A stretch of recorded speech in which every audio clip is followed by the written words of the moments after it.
Welcome back, Deep Divers. Today we're going deep into a book that's like a user manual for your brain Oh yeah, thinking fast and slow. by Daniel Kahneman. A classic. So get ready to think about thinking.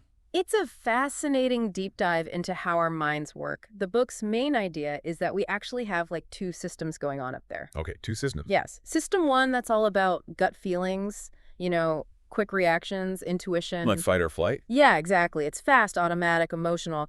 Then you've got system two. That's the more deliberate, analytical part of us. Okay, so that's the one that's like, should I have that extra slice of pizza? Exactly. It's slower, more effortful, and logical. All right, I'm seeing the difference already. But how do these two systems like work together? Or do they? Well, that's the million-dollar question, and that's what Kahneman really digs into. See, system two, it's kind of lazy. Lazy. So my thinking brain is a couch potato. In a way, yeah. It prefers to let system one, that quick, intuitive system, take the wheel whenever possible. But that doesn't sound very efficient. It's not always. It can lead to some pretty interesting biases. Biases. Like what?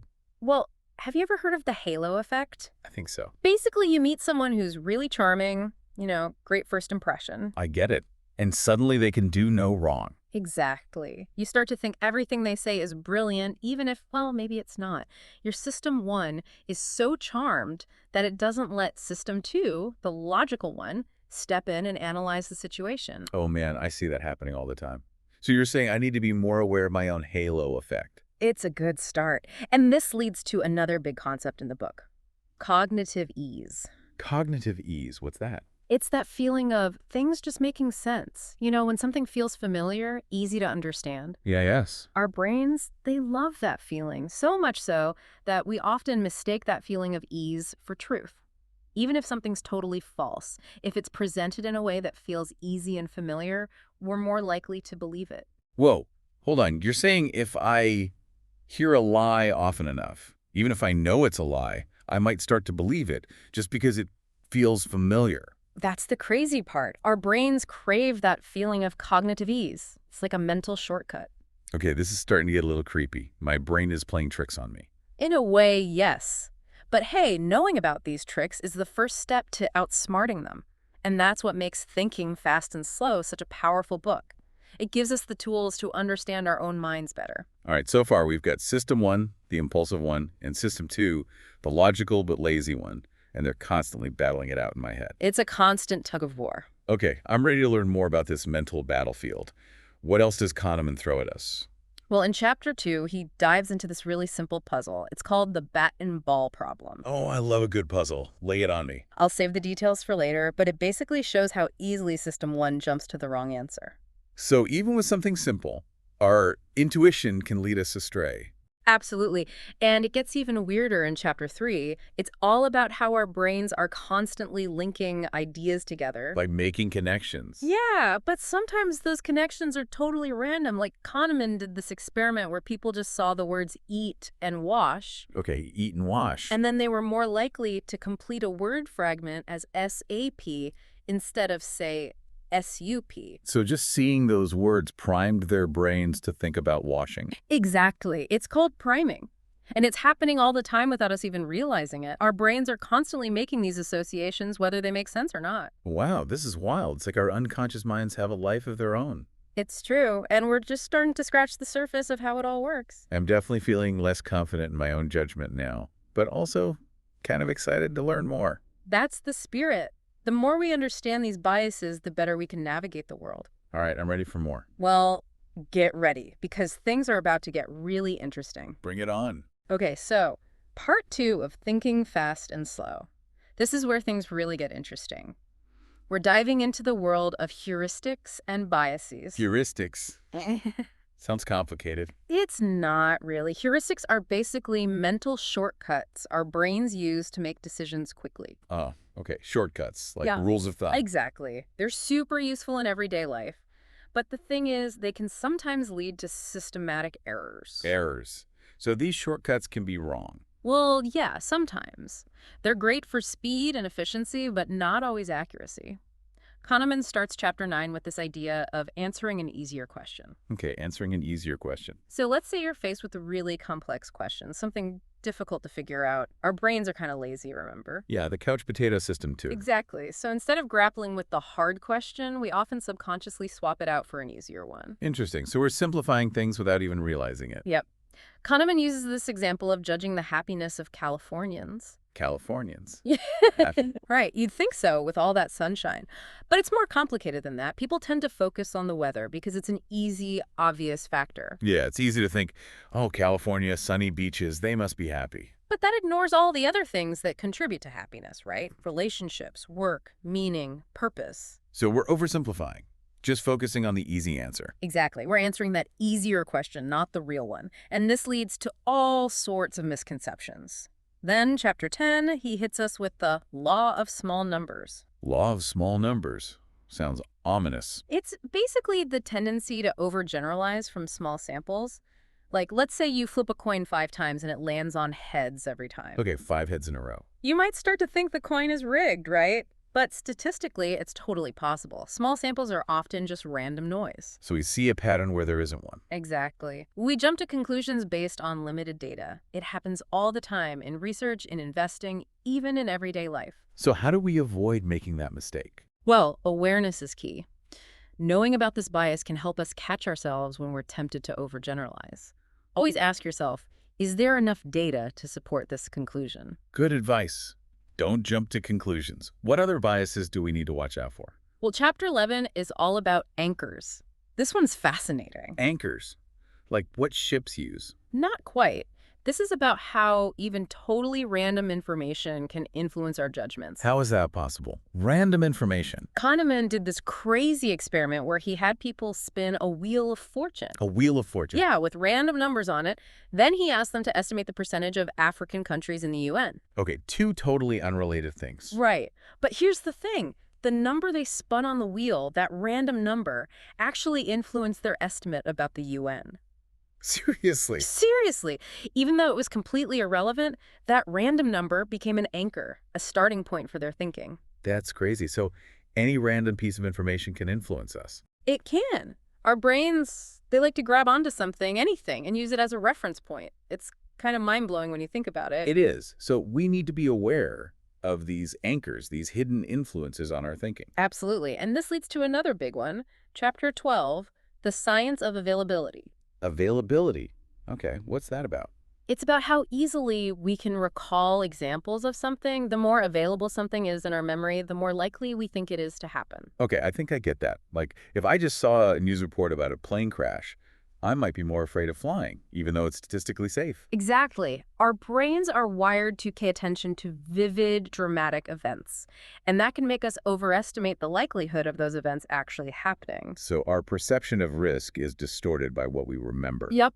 And the media plays a big role in this. Think about it. What kind of stories make headlines? Oh, the scary stuff, right? The dramatic stuff. Exactly. If it bleeds, it leads. So we're constantly bombarded with these negative, sensationalized stories, which can really mess with our perception of real. Okay, this is starting to feel like a conspiracy theory. Like, my brain is being manipulated by the media. Well, it's not intentional manipulation, but it's definitely something to be aware of. We need to be critical consumers of information, not just passively absorb everything we see and hear. Right, think for ourselves. Exactly. And chapter 13 takes us a step further, looking at how our emotions can amplify the availability bias. Okay, so our feelings play a role in all of this. Big time. Think about things like fear of flying, fear of spiders, fear of public speaking. Oh yeah, those are all big ones. Those fears are often way out of proportion to the actual risk, but because they're so emotionally charged, they loom large in our minds, making them seem more likely. So it's not just about the facts, it's about how those facts make us feel. Exactly. And that's why it's so important to be aware of our emotional biases. Don't let fear dictate your decisions. All right, so far I'm seeing a pattern here. Our brains are wired for speed and efficiency, but that can sometimes come at the cost of accuracy. That's a great way to put it. We're constantly taking mental shortcuts, making assumptions, and letting our emotions color our judgment. And this leads to all sorts of biases that we're not even aware of. Exactly. But the good news is, now that we're aware of these biases, we can start to do something about them. All right, I'm ready for the next challenge. What other mind-bending insights are in store for us? Well, in part 3, we're going even deeper into the rabbit hole. We're tackling overconfidence, the illusion of control, and the power of narratives. Get ready for a wild ride. Bring it on. All right, part 3. Overconfidence, illusion of control, the power of narratives. Hit me with it. Buckle up. This is where Kahneman really digs into how our minds can sometimes lead us astray.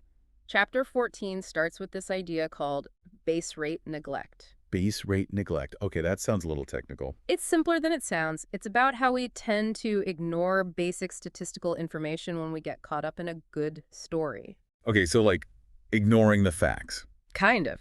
Kahneman uses this example of a guy named Tom W. You're given a description of Tom, his personality, his interests, and you're asked to guess what he studied in college. Okay, so I'm trying to profile this Tom W. guy. Exactly. But here's the thing. We get so focused on the individual details, the story of Tom W., that we forget about the base rates. Base rates. What are those again? Basically, the statistical probabilities. Like, if Tom is described as shy and loves structure, we might guess he's a librarian.